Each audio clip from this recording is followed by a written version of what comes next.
అర్జున్ గారితో మీ ఎక్స్పీరియన్స్? అంటే మామూలు చాలా డెడికేటెడ్ హీరో అండి. ఎంత కష్టపడతారంటే ఇప్పుడు పుష్పలో స్లాంగ్ కరెక్ట్. నాకు తెలిసి ఇప్పుడు చిత్తూరు రాయలసీమ వాళ్ళకన్నా కూడా ఈయన బాగా మాట్లాడతారని నా నమ్మకం. వాళ్ళకన్నా వాళ్ళకి తెలియని పదాలు కూడా ఈయనకి తెలుసుంటే, అంటే చాలా హార్డ్ వర్కింగ్. ఒక్కొక్క సీన్ ఒక్కొక్క డైలాగ్ ఎలా చెప్పాలి అంటే నెంబర్ ఆఫ్ విషయాలు ఆలోచిస్తారు నేను అనుకుంటున్నాను. ఎందుకంటే వర్క్ చేయడం చూస్తున్నాను కాబట్టి చాలా చాలా చాలా ఆలోచిస్తారు ఆయన. ప్లస్ దానితో తోడు సుకుమార్ గారు. సో ఇద్దరు కలిసి సో ఒక డెడ్లీ కాంబో వాళ్ళిద్దరిది. అంటే ట్రస్ట్, మ్యూచువల్ ట్రస్ట్ ఉంటుంది చూసారా, ఒక యాక్టర్ డైరెక్టర్ హీరోకి ఒక డైరెక్టర్కి ఉండాల్సిన ట్రస్ట్, అది నాకు తెలిసి 100% ఒకరినొకరు బాగా నమ్ముతారు. So your role in Pushpa 2, we are all waiting to get some ఏదైనా మంచి పుష్ప 2 గురించి ఏదైనా మంచి మాట చెప్పండి. Which we don't know. I'm not allowed to talk much about Pushpa 2 because ఉంది కాబట్టి. But I can say one thing, it will be the biggest ever. మీకు మీరు అంటే Pushpa you think is good into 5 to 10 times ఉంటుంది పుష్ప. ఆ లెవెల్లో ఉంటుంది film. I'm pretty sure. All right. Okay. So Mahesh Babu గారితో కూడా మీరు చాలా సినిమాలు చేశారు. Even your height matches I know. So right from Pokiri I think that was also a great name. It got a good name for you. So ఎలా, how was the journey కంప్లీట్గా? ఎందుకు ఎక్కువ సినిమాలు మహేష్ గారితోనే మీకు వచ్చాయని మీరు అనుకుంటున్నారు? ఒక్కడు అగైన్ ఖుషీ రావటం వల్ల ఒక్కడు వచ్చింది. ఒక్కడు తర్వాత అతడు ఒక రకంగా త్రివిక్రమ్ గారికి అంటే ఒక రకంగా త్రివిక్రమ్ గారు చెప్పింది మహేష్ గారే. నేను అప్పుడు ఒక్కడు చేస్తున్నాను, ఆల్రెడీ ఒక యాక్టర్ని పెట్టి నేను చేసిన శివారెడ్డి అనే సీన్ ఉంటుంది కదా, షూట్ చేయడం ఏదో జరిగింది. అదే నచ్చకో లేకపోతే ఏదో సమ్ ఇష్యూ నేను చేశాను. అది లైక్ మహేష్ గారే చెప్పారు అది. ఐ డోంట్ నో అండి, అంటే హ్యాపీ ఆయన సినిమాలన్నీ వరుసగా చేయడం జరిగింది. ఒక్కడు, పోకిరి, అతడు. సో ఆయన జర్నీ మొత్తంలో కూడా నేను ఫ్రెండ్ రోలో ఏదోటి సినిమా, అన్ని సినిమాలు మొన్నటి వరకు కూడా గుంటూరు కారం వరకు కూడా చేయడం జరిగింది. రీజన్ అంటే పర్టికులర్గా ఏం లేదు, బట్ ఐఎమ్ దేర్. సో మీకు ఛాలెంజింగ్గా అనిపించే అంటే role as a villain which you are dreaming of? For me ఇప్పుడు నేను పొట్టేలను ఒక ఫిలిం చేస్తున్నాను. అంటే 2 రకాలు ఉంటాయండి. ఒకటి ఏంటంటే మనకి నచ్చే రోల్స్ నాకు తెలిసి చాలా తక్కువ ఉంటాయి, to be very honest with you. మీకు ఇప్పుడు కోట గారు కానివ్వండి, లేకపోతే ఎవరన్నా తీసుకున్నా కూడా ఒక 700 odd ఫిలిమ్స్ చేసినా కూడా ప్రాబ్లీ అందులో 10% కూడా ఉండవు అంటే నచ్చినవి, అంటే ఫుల్గా పేరు వచ్చినవి. ఓకే.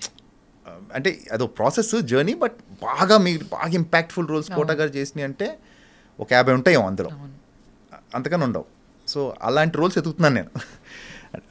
ఆ ప్రాసెస్లో ఏంటంటే నాకు ఈ మధ్యకాలం నేను చేసిన దాంట్లో పొట్టేలను ఫిలిం చేశానండి. పొట్టేలను చేశాను. చాలా మంచి రోలు, బాగా రాశాడు సాహిత్ అని చెప్పేసి. ఇంతకుముందు సవాయ్ అనే ఫిలిం చేశాడు. సో ఐఎమ్ లుకింగ్ ఆఫ్, అంటే వీళ్ళ కొత్త డైరెక్టర్స్ కోసం చూస్తున్నాను నేను. అంటే వాళ్ళు కొత్త ఇన్నోవేటివ్ థాట్గా వస్తారు, కొత్త రైటింగ్తో వస్తారు, మనం కొత్తగా ఉంటాం యాజ్ అన్ యాక్టర్గా అని ఒక చిన్న స్వార్థం. సో ఆ రకంగా పొట్టేలు అనేది నేను బాగా వెయిట్ చేస్తున్నాను సినిమా రిలీజ్. మీ రోల్ ఎలా ఉంటుంది? నెగిటివ్ రోల్ అండి. It's a negative role. చాలా సెంట్రల్ రోల్ సినిమాలో, very important role in the film. నేను చాలా రోజుల తర్వాత అంటే మీకు ఉంటుంది కదా, కథ నడిపే రోల్ ఉంటుంది కదా, అంటే స్టోరీని ఇప్పుడు ఇష్కుంటుంది, స్టోరీ నడిపిన రోల్. విక్రమార్కుడు ఉంటుంది, రావాల్సిన టైంలో కరెక్ట్ టైంలో వస్తుంది. ఆర్యా 2 ఒక సర్టన్ టైం, ఒక 10 మీరు చెప్పిన రోల్స్ అన్ని, లక్ష్మీ కళ్యాణ్, తేజ గారిది కానీ. అంటే అలాగా ఇది కూడా నేను చేసిన వాటిలో ఇప్పటివరకు నేను చేసిన వాటిలో బెస్ట్ రోల్ అని నేను అనుకుంటున్నాను. Looking forward to and all the very best for that. So Ajith గారితో తెగింపు అన్న మూవీలో ఫుల్ లెంత్ క్యారెక్టర్ చేశారు. అజిత్ గారితో ఎక్స్పీరియన్స్ ఎలా ఉంది? ఆ క్యారెక్టర్ తాలూకా how do you feel? Ajith గారు అంటే నేను చేసిన పక్కన పెట్టేద్దాం అసలు రోలు. ఎంత హంబుల్ పర్సన్ అంటే ఆయన. ఒక హీరో ఇలా ఉండొచ్చా అన్నట్టు ఉంటారు ఆయన. ఇంతకుముందు కిరీటం అన్న ఫిలిం చేశాను నేను తమిళ్లో నేను చేసిన ఫస్ట్ ఫిలిము అజిత్ గారి మెయిన్ విలన్. ఓకే. అది కిరీటం Malayalam film, Lal sir film remake. అదే గర్దిష్ ఇన్ హిందీ, అన్ని రకాలుగా కూడా. సో మెయిన్ విలన్ చేశాను. అది కొంచెం యావరేజ్గా ఎలాగో ఆడింది. దెన్ ఈ ఫిల్మ్ వచ్చింది నాకు చాలా రోజుల తర్వాత, హెచ్ వినోద్ గారి డైరెక్షన్లో. ఆయన ఇంకో one of the best directors actually.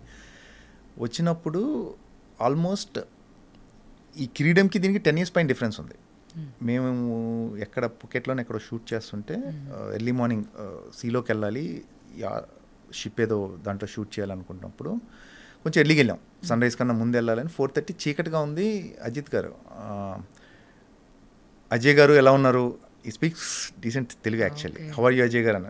నేను షాక్ అయ్యాను. నేను యాక్చువల్లీ చెప్పినా కూడా ఆయన నేను అంటున్నాను ఎందుకు ఇంత పొద్దున్నే పిలిచారు అయితే అంటున్నాను. నేను అప్పుడప్పుడు రావాల్సి వస్తుందండి, you have to come shoot అనేది ఆయన జోక్ చేస్తున్నారు. ఆయన వచ్చి హగ్ ఇచ్చి the way he meets and ఈ ట్రీట్స్ యూ లైక్ అంటే ఇంట్లో మనిషిలా ట్రీట్ చేస్తారు. సో ఎనీ టైమ్ అజిత్ గారి సినిమా, అజిత్ గారితో హ్యూజ్ స్టార్ ఆయన సినిమా అంటే ఎప్పుడన్నా వెళ్ళి హ్యాపీగా చేసుకుని ఇంక నేను ఏంటి అని కూడా అడగనండి. అది కూడా చెప్తున్నాను, కొంతమంది హీరోలు ఉన్నారు అసలు ఇది అది అని కూడా అడగను, నేను వెళ్ళి చేసుకుంటే వెళ్తాను. అందులో అజిత్ గారు ఒకరు.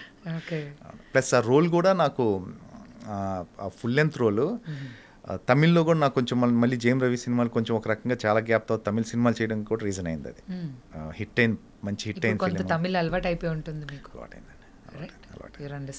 It's like it's all global అండి ఇప్పుడు. అంటే నేషనల్ లెవెల్లో వచ్చేసారు యాక్టర్స్ అందరూ కూడా. ఇప్పుడు మనం మలయాళం యాక్టర్స్ మనకు వచ్చి చేస్తున్నారు, మనం వెళ్ళి వేరే చోట వెళ్ళి చేస్తున్నాం. హిందీ యాక్టర్స్ ఇటు చేస్తున్నారు. ఒకప్పుడు ఇటు నుంచి వెళ్ళి అటు నుంచి విలన్స్ వచ్చేవాళ్ళు, ఇప్పుడు ఇటు నుంచి వెళ్తున్నారు అటు villains. See things are changing. బాగుంది ఇప్పుడు. ప్రతి యాక్టర్ అన్ని చోట్ల అన్ని లాంగ్వేజ్ వెళ్ళి చేయడం జరుగుతుంది. ఎక్స్పోజర్ కూడా పెరుగుతుంది. పెరిగిపోయింది. అవును.